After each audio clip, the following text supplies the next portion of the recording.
বন্ধুরা, আজকের ভিডিওতে খুবই উপকারী একটি আয়ুর্বেদিক মেডিসিন নিয়ে আলোচনা করব। তা হলো হিমালয়া পাইলেক্স ট্যাবলেট। খুবই উপকারী এই ঔষধটি অর্শ বা পাইলস রোগের চিকিৎসায় ব্যবহার করা হয়। পাইলস হলে পায়ুপথ বা পায়খানার রাস্তায় অর্থাৎ মলদ্বারের মুখ অনেক সময় ফুলে যায়, সেখান থেকে মাঝে মাঝে রক্ত বের হয় বা রক্ত পড়ে।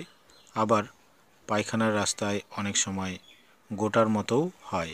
এসব লক্ষণে এই হিমালয়া পাইলেক্স ট্যাবলেট ব্যবহার করলে খুব তাড়াতাড়ি আরাম পাওয়া যায়।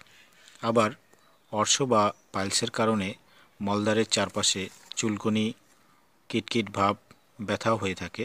তার চিকিৎসাতেও এই পাইলেক্স ট্যাবলেট ব্যবহার করা হয়ে থাকে। অনেক সময় ব্যথাসহ রক্তপাতও হয়ে থাকে, তা কমাতেও পাইলেক্স ট্যাবলেট ব্যবহার করা হয়।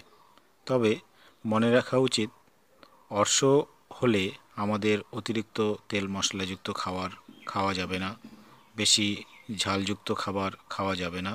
যাদের পায়খানা শক্ত বা কষা হয়, অর্থাৎ প্রতিদিন পায়খানা পরিষ্কার হয় না, এর জন্য চিকিৎসা নিতে হবে।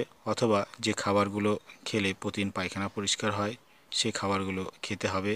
যেমন বেশি বেশি আঁশযুক্ত বা ফাইবারযুক্ত খাবার খেতে হবে। এছাড়া নিয়মিত ব্যায়াম বা শরীরচর্চা করতে হবে। মলত্যাগের সময় জোরে চাপ দিয়ে মলত্যাগ করা যাবে না। আবার পায়খানার বেগ আটকে রাখাও যাবে না, ইত্যাদি। তো বন্ধুরা, ভিডিওটি কেমন লাগলো? ভিডিওটি ভালো লাগলে একটা লাইক করবেন। ভিডিওটি দেখার জন্য আপনাদের সবাইকে ধন্যবাদ। সবাই ভালো থাকুন, সুস্থ থাকুন।